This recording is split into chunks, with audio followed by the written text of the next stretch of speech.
임하여지기를 간절히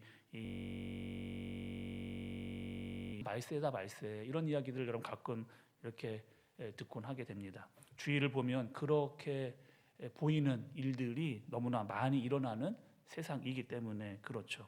세상 이곳저곳에서 전쟁과 기근의 일들이 일어나고 이상 징후들이 나타나고 있습니다. 이단들이 판을 치고 있고, 또 이런 모습들을 보게 되다 보니까 우리의 마음 가운데 두려운 마음이 이렇게 찾아오곤 합니다. 진짜로 곧 말세가 올 것 같은 그런 상황. 그렇다면 우리는 어떻게 이 세상을 바라봐야 할까라고 하는 생각과 마음이 들게 됩니다. 오늘 본문에서도 예수님께서 조금 좀 크고 또 충격적인 이야기를 하고 계시는 것을 볼 수가 있습니다.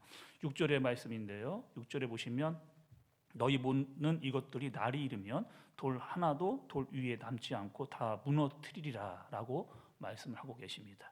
성전에 대한 이 말씀, 아마 그 당시에 들었던 사람들에게 굉장히 어쩌면 충격적이고 황당할 수 있는 그런 말씀의 내용입니다. 왜냐, 이런 일이 절대로 생기면 되지 않기 때문에, 또 예수님께서는 갑자기 이 말씀을 왜 하시는가에 대한 의문도 그들은 들었을 겁니다. 당시의 성전은요, 금으로 둘러싸여져 있었습니다. 그래서 아침이 되면 이 햇볕과 그 햇볕에 반사되는 찬란한 광채가 나타났던 그런 곳이고, 저녁이 되면 이 노을에 비춰서 형용할 수 없는 아름다운 모습을 드러냈던, 그래서 그 성전 앞에 서는 사람들이라면 이야 대단하구나 라고 하는 감탄사가 절로 나온 만큼의 아름다운 곳이 바로 그들이 지어놓은 성전이었습니다. 예루살렘 성전은 자신이 만들어낼 수 있는, 그 이스라엘 백성들이 만들어낼 수 있는 최고의 건축물이었고, 또 그것이 자신들의 종교성 그 자체였습니다. 그리고 민족의 정체성을 나타냈던 그런 건물이라고 할 수 있죠.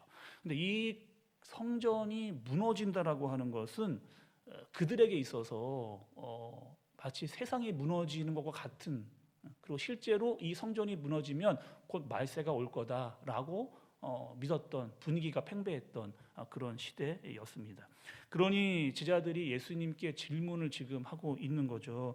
이런 일이 언제 일어나겠고, 그러면 그 전에는 어떠한 징조가 있겠습니까? 라고 제자들이 예수님께 묻고 있습니다.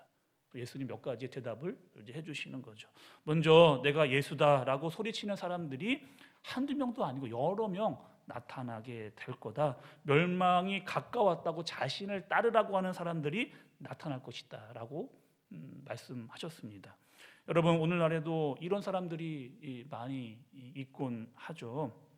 우리가 이단 강의에서도 들었지만 우리나라의 재림리수가 한 50여 명 정도 된다라고 합니다. 그리고 다 내가 예수다라고 이렇게 이야기를 하고 다니는 거죠. 대표적인 그 이단 인물로는 신천지의 이만희 교주가 이렇게 있고, 또 하나님의 교회 안산홍 씨도 그러한 사람들입니다. 그리고 그들의 대부분의 공통점은 바로 이 종말을 강조하는 데에 있습니다. 예수님처럼 때가 가까이 왔다라고 사람들을 위협을 이렇게 하면서 계시록을 자신의 입맛대로 가르치고 사람들을 계속 위협하거나 불안한 마음을 그들에게 조장시키고 있는 겁니다. 이 거짓에 속은 사람들이 가출을 하고 또 이혼을 하고 아이들을 방치하고 육아를 포기하는 그런 일들, 자신이 잘 다니고 있던 학교와 또 가정을 버리는 사회적인 문제들이 일어나고 있습니다. 또 여러분, 오늘 말씀해 보시면 사람들이 헷갈리게 하는 요소 중에 하나는 난리와 소요의 문제라고 하고 있습니다. 큰 지진들이 일어나고 자연재해가 일어납니다. 기근과 전염병이 있을 것이라고 이야기하시면서 또 전쟁과 폭동도 일어나게 될 것이다 말씀을 합니다. 오늘날도 여러분 이러한 징조가 많이 나타나고 있죠. TV만 켜면 세상의 난리들이 우리에게 아주 가깝게 들려주고 있습니다. 미얀마에서 안타까운 일들이 지금 일어나고 있죠. 또 일본에서 지진이 주기적으로 거의 일어나고 있습니다. 어디는 홍수로, 폭설로, 또 심각한 피해가 일어나고 있다라고 하는 세상의 여러 가지 소요와 난리들의 소리들이 우리의 귀에 너무 자주 들리는 그런 요즘이라는 거죠. 또 아침에 TV만 켜면 코로나 확진자의 수가 계속 뉴스를 통해서 우리에게 전해지고 있습니다. 당시에 이스라엘에도 이런 소문들이 있었습니다. 로마의 지배를 받고 있었던 이스라엘 사람들에게 언제 다시 전쟁이 일어날지, 또 세상 사람들의 폭동이 언제 일어날지 그들은 늘 긴장감 속에 살아가고 있었습니다. 요즘이야 통신이 발전이 돼서 진짜 상황이 어떠한지를 잘 알 수 있는 상황이기도 하지만 그 당시의 소문은 더디 왔기 때문에 이런 난리와 소요의 문제를 듣게 되면 그들은 더더욱 두려워하고 공포를 갖게 되는 그런 상황. 그런데 오늘 예수님께서는 이단이 이렇게 나타나고 그런 소문과 난리가 있다 하더라도 끝이 아니다라고 말씀을 하고 계시는 겁니다. 오늘 말씀의 중요한 핵심은 예루살렘이 무너진다라고 하는 것보다도 그 일이 있기 전에 우리가 어떠한 자세를 가져야 하는가에 그 말씀의 초점이 있습니다. 세상의 혼란과 혼동이 가득되고 있는 이 땅을 우리는 어떻게 살아가야 할 것인가? 너희들이 두려워하는 일들이 생겨나게 될 것이다. 잊지 말아야 될, 있으면 안 될 것 같은 그런 일들이 일어날 것이다. 너희들이 그렇게 중요하게 여기는 예루살렘 성전 돌 하나 없이 사라지게 될 것이다. 그 와중에 혼란도 미혹도 핍박도 비난도 계속 일어나게 될 것이다. 그런데 예수님께서 이 사실에 대해서 너희들에게 미리 알려주시는 것은 너희가 두려워하고 또 힘들어하라고 말씀해 주시는 그 의미보다 그 때를 알고 미리 준비하라는 그 말씀을 예수님께서 해주시는 겁니다.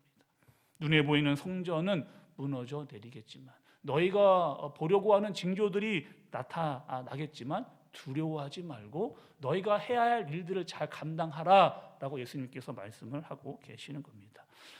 성전은 무너지겠지만 여전히 하나님의 나라는 계속해서 세워져 간다라고 말씀을 하고 계십니다. 그리고 그 교회, 그 하나님의 나라는 교회를 통해서 2000년 전에 세워졌던 그 교회가 지금까지 이어지면서 하나님의 사람들이 나타나고 있고 복음의 역사와 능력이 나타나고 있다는 사실을 우리가 깨달을 수 있어야 하겠습니다. 이 땅을 살아가는 사람들은 눈에 보이는 것에 쉽게 미혹됩니다. 또 예수님께서 언제 오실지에 대한 날짜에 대해서 더 많이 이렇게 추측하려고 하는 사람들이 드러나고 또 현혹되고 미혹되는 일들이 나타나지만 예수님께서 그것들에 미혹되지 말라 말씀합니다. 여러분, 우리는 어떻게 이 땅을 살아가야 할까요? 이런 난리와 소문들이 가득 찬 세상, 이단들이 아주 가까이 와 있는 이 세상 가운데 우리는 영적으로 민감해야 되는 거죠. 이단이 판을 치고 세상에 어떠한 일이 일어나는지에 대해서도 우리가 민첩하고 긴박감을 가져야 하겠지만 더 중요한 것은 그때에 두려워하지 말고 좌로나 우로나 치우치지 않고 예수님이 말씀하시는 대로 우리는 순종하며 이 땅을 살아가야 합니다. 그러기 위해 우리는 반드시 영적으로 깨어있는 삶을 살아야 하겠습니다. 오늘 예수님께서 우리에게 주시는 이 말씀은 세상에 이단과 소동과 난리의 소문이 가득할 때 너희에게 두려워해라 라고 해서 주시는 말씀이 아닙니다. 두려우니 맹목적으로 나를 따르라 라고 하는 말씀도 아닙니다. 미리 알고 너희가 당황치 말고 깨어있어 너희의 할 일을 잘 감당하라고, 그리고 근신하는 마음, 깨어있는 마음, 준비하는 마음을 가지라고 그렇게 예수님께서 말씀해 주고 계십니다. 세상은 여러분 갈수록 죄와 타락과 쾌락, 술 취함에 빠져 있게 될 겁니다. 그리고 갈수록 그 상황은 심각해지게 될 겁니다. 마치 노아의 때처럼. 그러나 많은 비난과 핍박이 있다 할지라도 노아는 묵묵히 자기의 길을 걸어갔고 때를 준비했습니다. 우리 또한 여러분 많은 말을 하기보다 미혹에 빠지기보다 하나님의 말씀을 따르면서 영적으로 깨어있고 준비된 마음으로 세상에 휘둘리지 않고 우리가 가야 할 길을 복음의 능력을 가지고 살아갈 수 있는 오늘 하루가 되어지기를 주님의 이름으로 축복합니다. 기도하겠습니다. 하나님 아버지, 세상을 볼 때마다 참 혼란스럽습니다. 이단이 득세하고 세상의 난리와 소동의 뉴스들이 너무나 많이 일어나고 있는 이런 시대, 세상은 어떻게 될 것인가에 대한 걱정이 가득한 요즘입니다. 그러나 하나님, 오늘 말씀을 통하여 우리가 이러한 일들이 미리 있게 될 것을 알게 하시니 감사를 드립니다. 영적으로 깨어있게 하여 주시고 악한 사람들과 영으로부터 보호해 주시고 어떠한 상황이 있다 할지라도 복음으로 살고 복음의 능력을 나타내는 그런 삶 살게 하여 주시옵소서. 하나님, 귀한 예물 1,000번째의 마음을 담아 간절한 마음 주님께 올려드리오니 주님 받으시고 귀한 은혜를 내리어 주시옵소서. 계속해서 가지고 나온 기도의 제목들을 가지고 자신과 가족들, 교회와 담임 목사님, 나라와 선교적을 위해서 시간 주여 세 번 부르고 함께 기도하도록 하겠습니다.